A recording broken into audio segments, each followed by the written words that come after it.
বর্তমানে আছি চট্টগ্রাম জেলা পুলিশের যে কার্যালয় পুলিশ সুপারের কার্যালয়ে আছি এবং ওনারা জানেন যে মোবারক হোসেন ইমন ওরফে ডেভিড ইমন ইতিমধ্যে গতকাল গ্রেপ্তার এবং ওনারা জানেন ডেভিড ইমনের গ্রেপ্তার সংক্রান্ত ইতিমধ্যে ব্রিফিং করেন এসপি জেলা পুলিশ সুপার মাসুদ আলম আর সরাসরি ওনারা যুক্ত করার চেষ্টা করেন।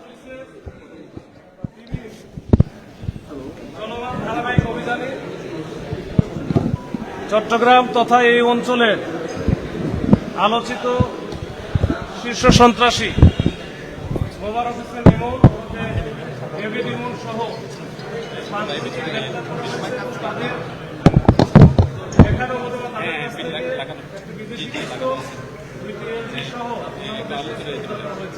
এই সংক্রান্তে আমাদের আজকে প্রেস ব্রিফিং চট্টগ্রামের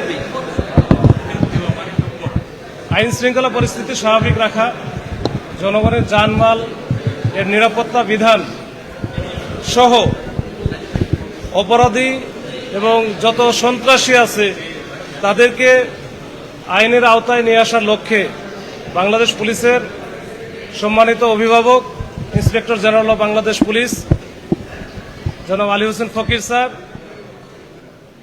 চট্টগ্রাম রেঞ্জের সম্মানিত ডিআইজি আব্দুল কুদ্দুস চৌধুরী স্যারের নির্দেশনা এবং প্রত্যক্ষ তত্ত্বাবধানে আমরা কিন্তু এই অঞ্চলের আইন শৃঙ্খলা রক্ষায় নিয়মিতভাবে আমরা কাজ করে যাচ্ছি এবং তারই ধারাবাহিকতায় আপনারা দেখেছেন যে রাউজান, ফটিকছড়ি, রাঙ্গুনিয়া এই এলাকায় যে সন্ত্রাসীদের তৎপরতা এবং এর ফলশ্রুতিতে গত 13 জুন 2026 সালে এই পাহাড়তলী এলাকায় আলোচিত যুবদল নেতা মাসুদ চৌধুরীকে প্রকাশ্যে পাহাড়তলী এলাকায় প্রকাশ্যে যে গুলি করে হত্যা করা হয়, এই ঘটনার সূত্র ধরেই আমরা কিন্তু কাজ শুরু করি তখন থেকেই এবং এই ঘটনার সাথে যারা যারা জড়িত ছিল প্রত্যক্ষভাবে এবং পরোক্ষভাবে সবাইকে আমরা শনাক্ত করতে সক্ষম হই এবং তখন থেকে তাদের পিছনে আমরা লেগে থাকি। এইটার পিছনে কাজ করতে গিয়ে আমরা তাদের সম্পর্কে এই যে আমাদের যে গোয়েন্দা তথ্য, স্থানীয় তথ্য এবং আমাদের যে তথ্য প্রযুক্তির চুলচেরা বিশ্লেষণ, এটা করে আমরা গুরুত্বপূর্ণ অনেক তথ্য পাই এবং এই ধারাবাহিকভাবে আমরা কিন্তু লেগে আছি তাদের পেছনে। লেগে থাকার একটা পর্যায়ে গত 22 তারিখে, এই মাসেরই গত কয়েকদিন আগে 22 তারিখে আমরা ওই মামলার যেটা মাসুদ হত্যা মামলার অন্যতম আসামি এবং এজার নামীয় আসামি ইলিয়াস ওরফে ধামা ইলিয়াস, তাকে কিন্তু আমরা গ্রেপ্তার করতে সক্ষম হই। এটা ঢাকা থেকে, ডিএমপি এলাকা থেকে।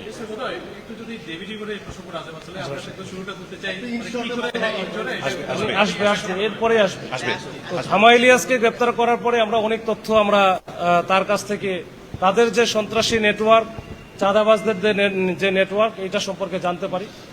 এর মধ্যে আপনারা দেখেছেন যে গত কয়েকদিন আগে সিএমপি এলাকায় যে ইন্টারনেট সরবরাহকারী প্রতিষ্ঠান ডিডিএন, এইখানকার যে মালিকরা সত্ত্বাধিকারী, তাকে ফোন করে যে 2 কোটি টাকা চাঁদা দাবি করা এবং সেই সাথে 2-1 দিনের মধ্যেই সেইখানে আবার ওই যে কিশোর গ্যাং যারা আছে এদেরকে দিয়ে হামলা ভাঙচুর করা, এইসব ঘটনার প্রেক্ষিতে আমরা কিন্তু তার কাছ থেকে গুরুত্বপূর্ণ কিছু লিড পাই। এই লিড পাওয়ার পরপরই আমরা কিন্তু বিভিন্ন জায়গায় আমাদের এই জেলা পুলিশ চট্টগ্রামের কয়েকটা টিমকে আমরা ভাগ করে দিই, ভাগ করে এক একটা টিম এক এক দিকে আমরা পাঠাই এবং গতকাল এটা কিন্তু একদিনের কাজ না, এটা কিন্তু হুট করে হয় নাই।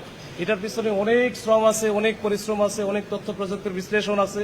এটা করতে গিয়ে আমরা তখন যে বিষয়গুলো আমরা পাই, যেটা হয়তো আপনারা একটু জানতে চাচ্ছেন যে এই যে ডেভিড ইমন বা সন্ত্রাসী ইমন, এই যে তাকে যে ধরা হলো, তো এই ধরার পিছনে আসলে অনেক কাহিনী আছে। জাস্ট ছোট করে 1 মিনিট আমি একটু বলি যে তারা কিন্তু অত্যন্ত ধুরন্ধর এবং খুবই চালাক এবং তারা কিন্তু কোনো নেটওয়ার্কের বাইরে থাকে। বলা যায় যে তারা ওইরকম সিম ইউজ করে না, সব বিদেশি নাম্বারগুলো ব্যবহার করে, অ্যাপসের মাধ্যমে তারা কথা বলে। এইটার ভিতরে ঢুকে কাজ করা এত সহজসাধ্য বা একদিনের বিষয় বা 2 দিনের বিষয়, এটা অনেক দীর্ঘদিনের বিষয়।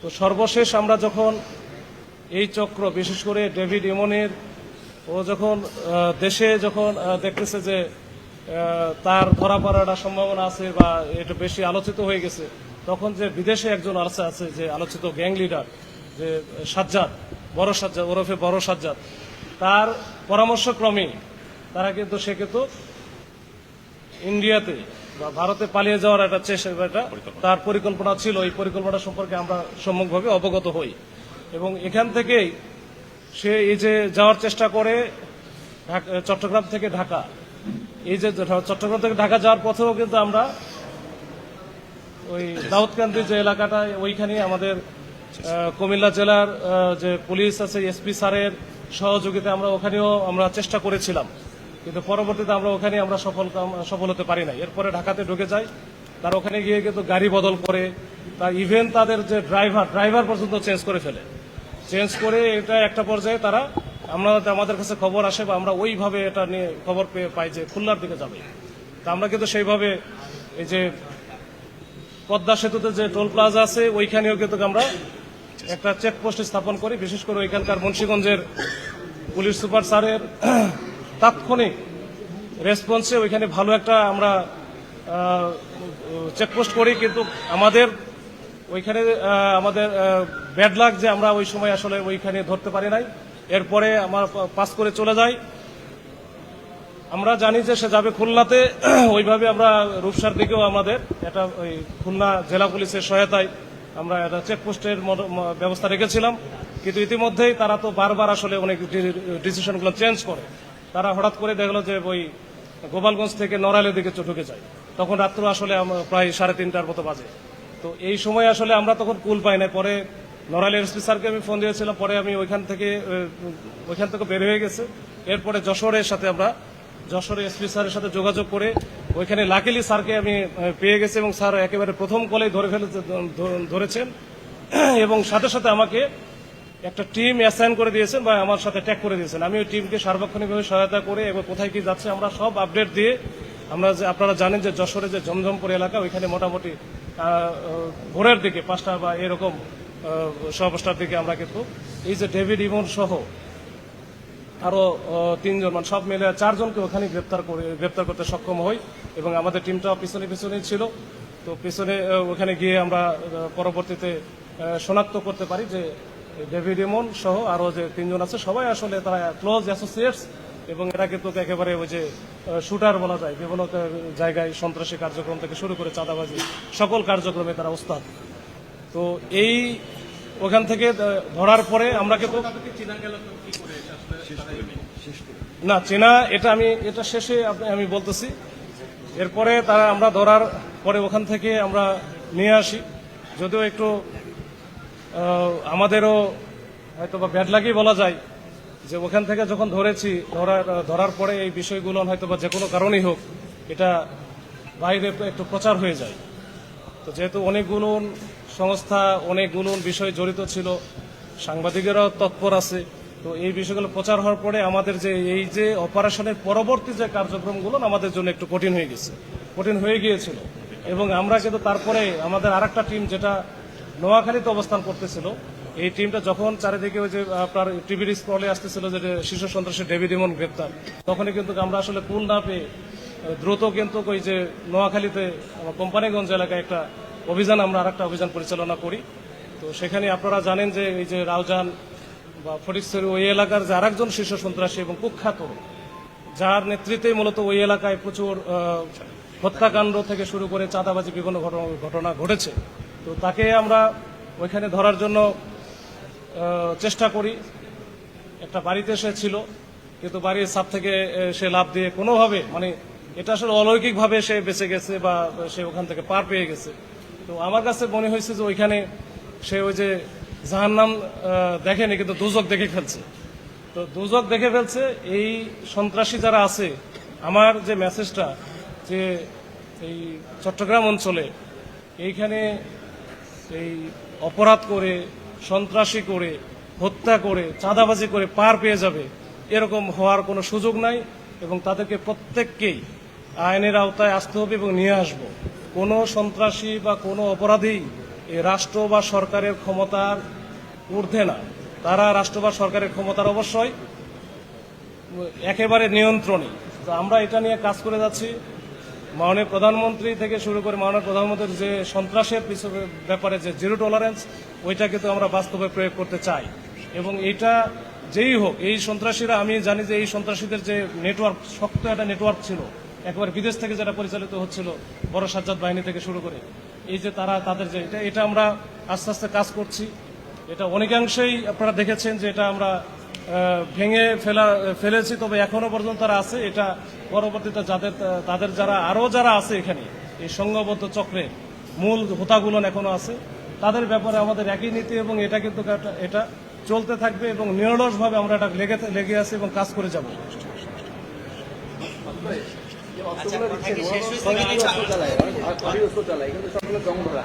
আচ্ছা, কথা শেষ হোক, তারপরে প্রশ্নটা করেন। কি পরিমাণ অস্ত্র তাদের হাতে আছে? আপনার কথাটা শেষ করুন। আমি আমার কথার মধ্যে একটা কথা বলেছি, অনাকাঙ্ক্ষিতভাবে আমাদের কাজ যেভাবে গোপনীয়তার সাথে করা উচিত ছিল বা করার কথা ছিল, সেই কাজটা আমাদের এই বিভিন্ন কারণে, যেটা আমাদের হাতে অনেক সময় ছিল না, এটা দেখা গেল যে এটা চট্টগ্রাম থেকে যশোর পর্যন্ত চলে গেছে। এইটা ফাঁস হওয়ার কারণে বা এটা বেশি প্রচার হওয়ার কারণে আমাদের পরবর্তী যে কার্যক্রমগুলো, ওইটা আমাদের মতো করে যেটা আমাদের প্ল্যান অনুযায়ী করা, আমাদের পুলিশের বা আইনশৃঙ্খলা বাহিনীতে আমরা প্ল্যান অনুযায়ী কাজ করি, এটা হুটহাট করে কোনো কিছু হয় না। তো সেইটার কারণে কিন্তু আমরা অনেক কিছু করতে পারি। তারপরও এই যে যারা আমাদের কাছে ধরা পড়েছে, তাদের তো অনেক নেটওয়ার্ক আছে, অনেক সহযোগী আছে। এখন যার কাছেই আমরা যাচ্ছি বা যেখানেই অভিযান দিয়েছি, সেখানে দেখা গেলো সে আগে আসলে জেনে গেছে। এটা তো আসলে যে একবার রাষ্ট্রীয়ভাবে জানা বলা যায়, যে প্রচার হয়েছে টেলিভিশনে বা বিভিন্ন চ্যানেলে, তো এটা জেনে যাওয়ার কারণে তার নিজস্ব দুই একটা যে বিষয় ছিল, ওই দুই একটা বিষয় যেখানে সে নিজে হয়তো রেখে এসেছিল, এখন এটা দেখা গেলো যে আরো 1 মাস আগে রেখে আসছে। এই বিষয়গুলো এগুলো হয়তো জং ধরে অনেক কিছু হয়, এটা স্বাভাবিক, এটা লোহার জিনিস। তো ওইটা ওইভাবেই আমরা উদ্ধার করেছি। তাও তার এলাকা, যেটা ফটিকছড়ি এলাকা, কাঞ্চননগর, এই কাঞ্চননগরে একটা গ্রামে একটা বাড়িতে সে রেখে দিয়েছিল, তো সেখান থেকে উদ্ধার করা হয়েছে। তো আমার মেসেজটা এটাই যে সন্ত্রাসী বা অপরাধী তার কোনো দল নাই, তার কোনো সমাজ নাই, তার কোনো অন্য কোনো পরিচয় নাই, তার একটাই পরিচয়, সে হচ্ছে অপরাধী বা সন্ত্রাসী। তো তাকে আইনের আওতায় নিয়ে আসার জন্য যা করণীয় আমরা তা করে যাচ্ছি এবং করবো ইনশাল্লাহ। একটা জিনিস আমরা একটু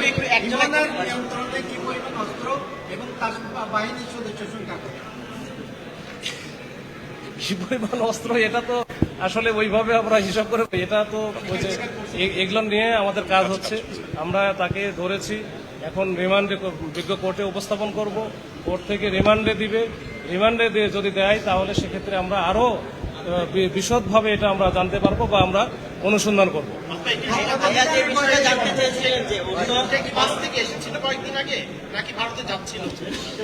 সে বাংলাদেশেই ছিল, যদিও বিভিন্ন ফোন কলে আমরা এর আগেও দেখেছি যে সে বলেছে যে আমি দুবাই আছি, অমুক জায়গায় আছি, এগুলো আসলে মিসগাইড করার জন্য। কিন্তু সর্বশেষ যে সে যখন বেশি চাপে পড়ে যায়, আমরাও তো বিভিন্নভাবে অনেকদিন থেকে কাজ করছি, আর আমরা কাজ করলে ওরা তো আসলে কোনো না কোনোভাবে বুঝে যায়। তখন সে একটা পর্যায়ে বুঝে গিয়েছিল যে এখানে থাকা তার জন্য নিরাপদ না। তখন কিন্তু ওই যে সাজ্জাদের পরামর্শক্রমেই এবং সকল, বিশেষ করে তার তো ইন্ডিয়াতে সে যাবে, এখান থেকে ওইখানে পার করবে, এটা কিন্তু অবৈধভাবেই যাবে। এবং 6টার সময় ওখানে পৌঁছার কথা ছিল জিগর কাছে, পৌঁছে ওই পাশে কে পার করবে এবং ভারতে কে রিসিভ করবে, এটা কিন্তু সব ঠিক করা ছিল। ইভেন ওই পাশে আধার কার্ড একটা বলে ইন্ডিয়াতে আছে, ওই আধার কার্ডও তার কাছে আমরা পেয়েছি, যেটাতে সে ইউজ করার কথা ওইখানে গিয়ে। তো এই হচ্ছে অবস্থা। যিনি যার গাড়িতে করে ঢাকা থেকে যশোর যাচ্ছেন, ওনাকে আইডেন্টিফাই করতে পেরেছেন কিনা? তাকে তো ধরাই হয়েছে। ভাই একটা মনে করি, সেটা হচ্ছে গতকালকে ডিআইজি মহোদয় আমরা মনে করেছিলাম আজকে আপনি নতুন কিছু বলবেন, কিছু বলতে চমক থাকে। আমাদের একটু বলেন যে এটা তো ভিন্ন কিছু বলেন, সে তো তাকে রিমান্ডে আনবেন, তাকে প্রাথমিক জিজ্ঞাসা করছে আপনাদের কী বলেছে, সে কতজন লোকের কাছে সে টাকা আদায় করেছে, আর যারা এসব টাকা আদায় করে তাদের সাথে বিভিন্ন চিত্রনায়িকা মডেলদের সম্পর্ক থাকে, বলেছে সম্পর্কে আপনি কি জানেন? সেটা হচ্ছে আমরা 2024-এর আগে নাম শুনি নেই, এগুলো সব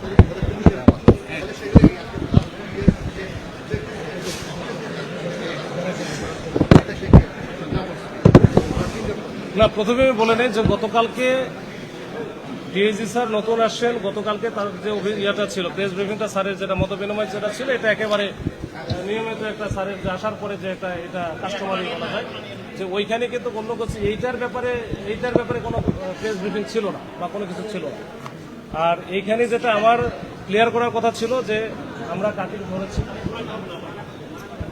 তাদের কাছে এবং তার যে ইনিশিয়ালি আমরা যেটা যতটুকু পেয়েছি এবং কীভাবে কাজ করেছি এইটুকু বললাম। আমরা তাদেরকে নিয়ে এসে যেটা আমরা যেটুকু সময় পাওয়ার কথা ছিল সেই সময়টুকু আমরা পাই না পাওয়ার কারণে এটা হয়তো বা এইটা আমরা আরও দু একদিন আরও অভিযান করে আমরা দু একদিন পরে এই প্রেস মিটটা করলে আরও ভালো হতো, কিন্তু সেটা কিন্তু আমার পক্ষে সম্ভব হয় না। কি কারণে এটা চারিদিকে এটা প্রচারটা বেশি হয়ে গেছে, এই জন্য আমাদের রিমান্ডে নিয়ে আসা বিশদভাবে আমাদের সে কি বলেছে যে কার কাছ থেকে টাকা দিচ্ছেন? আমি এটা শুনে সেল অফ কমান্ড থাকে, সেল অফ কমান্ড ওটা হচ্ছে আপনার একজন ধরার পর এর পরবর্তী যে তাকে নিয়ে আসা আর কি। তো আমাদের কাছে যে তথ্য ছিল হচ্ছে আপনার বোরহান আছে, তারপর হচ্ছে রাহিন আছে, নাকি বাংলাদেশে আছে কিনা এবং রাহিন এখন আপনাদের নজরে আছে কিনা, এবং বোরহান একজন আছে, ওর কি অবস্থা? আচ্ছা আমি বলি যে এটা বিদেশে অবস্থান করতেছে, এটার যে পুরা লিডার, যে গ্যাং লিডার বলা যায়, সে হচ্ছে সাজ্জাদ, সে বড় সাজ্জাদ। এখন দেশে যে অবস্থান করছে তার মধ্যে তার যে প্রধান সহযোগী বা সেকেন্ড হ্যান্ড কমান্ড যেটা বলা যায়, সেটা আমরা যেটা পেয়েছি এই ডেভিড ইমন, এটা হচ্ছে প্রধান সহযোগী এই সেকেন্ড হ্যান্ড কমান্ড। এর পরের অবস্থানই হচ্ছে রায়হানে। তো রায়হান আমাদের সার্ভেলেন্সে ছিল, এখনো পর্যন্ত আছে, দেশেই আছে। এটা নিয়ে আমরা কাজ করছি, আর বেশি বিশদাকারে বলার কোনো সুযোগ নেই। আমরা এটা কাজ করে যখন আমরা সফল হব তখন আপনাদের সামনে আবারও হাজির করবো।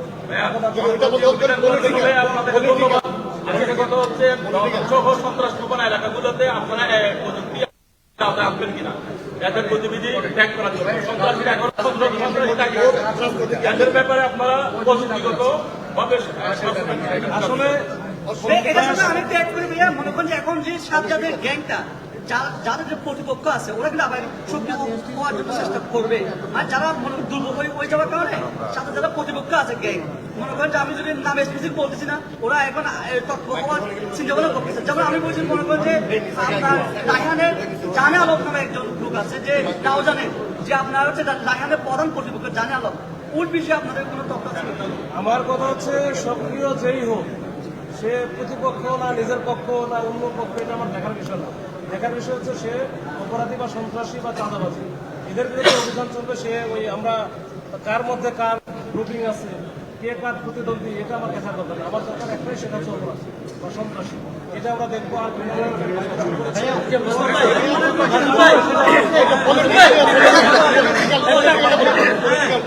একটা বিষয় আচ্ছা এটা একটু বলে দেয়। আচ্ছা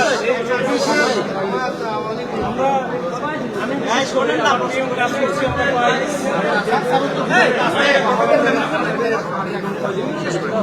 আমরা টিম আমি এখানে এসেছি প্রায় 3 মাস হলো। আসার পরে দুইটা জিনিস নিয়ে আমাকে বেশি ফেস করতে হয়েছে। একটা হচ্ছে জঙ্গল সলিমপুর, আর 2 নম্বরে যেটা সবচেয়ে বেশি আমাকে ফেস করতে হয়েছে সেটা হচ্ছে রাউজান। যে রাউজান নিয়ে রাউজান করতে করতে আমার মাথার ভিতরে রাউজান ছাড়া কিছু নাই। তো তখন থেকে কিন্তু আমার একটা ইয়ে ছিল, যে প্ল্যান ছিল। তখন আমরা প্রথম একটা সাক্ষাৎও আপনাদের বলেছিলাম যে রাউজান কেন্দ্রিক আমার একটা প্ল্যান আছে, এবং সেই প্ল্যান অনুযায়ী আমরা কাজ করে যাচ্ছি এবং ভবিষ্যতে কাজ করবো। এক ভাই বলেছেন যে 2024 সালের 5 আগস্টের পট পরিবর্তনের পরে এই যে যারা আলোচিত শীর্ষ সন্ত্রাসী বা যাদের নিয়ে কথাবার্তা হয় তাদের উত্থান ঘটেছে। কিন্তু এটা আমার কাছে যে পলিটিক্যাল কোনো শেল্টারে কোনো কিছু হয়েছে বলে আমার কাছে এখনো পর্যন্ত আমরা ওইরকম কোনো লিড কোনো কিছু পাই নাই। এবং তারা হয়তো একটা সুযোগ নিয়েছে, যে মাঝখানে যে ভ্যাকুয়াম ছিল, এই ভ্যাকুয়ামের একটা সুযোগ নিয়েছে, এটা হতে পারে।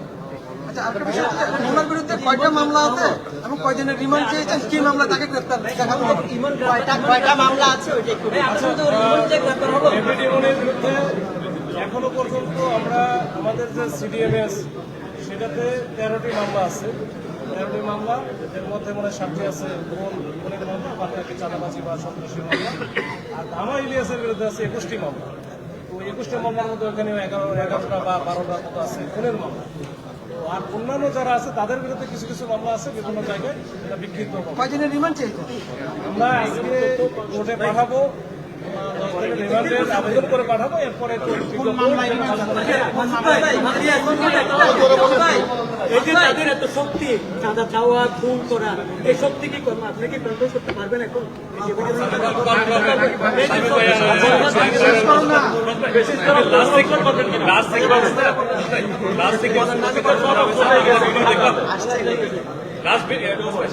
ভিডিও দেখলাম আমরা যশোর থেকে যেটা হইলো আর কি হাত পা দেখে মিছিলে বড় হইলো আর কি ওই সিকিউরিটি জানতে চাই প্রথম তাদের ধরা করার পরে তারা কিছু এই আসলে জানতে চাই যখন যশোরে যখন ধরা হলো তাদের তো আমরা ওইভাবে চিনি না বা চিনতাম না। তাদের একটাই ছিল, আমাদের কিছু অন্যান্য এভিডেন্স আমাদের কাছে ছিল, যে এভিডেন্সের মাধ্যমে আমরা তাদেরকে চিনব। এবং ওইটাতে কিন্তু দেখেছেন যে ডেভিড ইমন, সে আগে আমরা যত ছবি দেখেছি সবগুলোতে অনেক বিরাট বড় বড় মুখ ছিল। মুখগুলো সে কেটে ফেলছে যেন লোকজন হয়তো খুব সহজে না চিনতে পারে। আর ভারতে যেহেতু সে পালাইয়া যাবে, যেন লোকজন বুঝতে না পারে, এটার জন্য সে কিন্তু এটা ক্লিন শেপ করে তারপরে গিয়েছে। তার কথা শুনেই তো আসলে প্রথমেই আমরা বুঝতে পেরেছি যে সে বলতেছে আমার বাড়ি ঢাকাতে, কিন্তু কথা তো একবারে ওই যে আপনাদের এরপরে তো তখন আমরা বাদ বাকি জিনিসগুলো আমরা বুঝতে পেরেছি যে সে আসলে কি। তার সহযোগী যারা ছিল তাদের তো আমাদের স্টাডি করা ছিল বহুত আগে, এটা একদিনের ঘটনা না। আমি আর একবার বলি, এই বিষয়টা হুটহাট করে কোনো বিষয় না। এটা হচ্ছে দীর্ঘদিন থেকে এটার একটা ধারাবাহিক এবং নিরলস পরিশ্রমের মাধ্যমে অর্জিত একটা জিনিস, অর্জিত একটা অপারেশন। এটা মনে করেন না যে এটা হঠাৎ করে গেছে, ওখানে চেকপোস্টে পড়ছে, ওইখানে আমরা ধরে ফেলছি, বিষয়টা এরকম না। কারণ আমরা ইন্টারনেট অফিসে দেখলাম 20-25 জন আছে। এখন যে অস্ত্র মামলা হচ্ছে, এই অস্ত্র মামলায় আপাতত রিমান্ডে নিয়ে আসবে, এরপরে আস্তে আস্তে তার অন্যান্য যত মামলা আছে সব মামলায়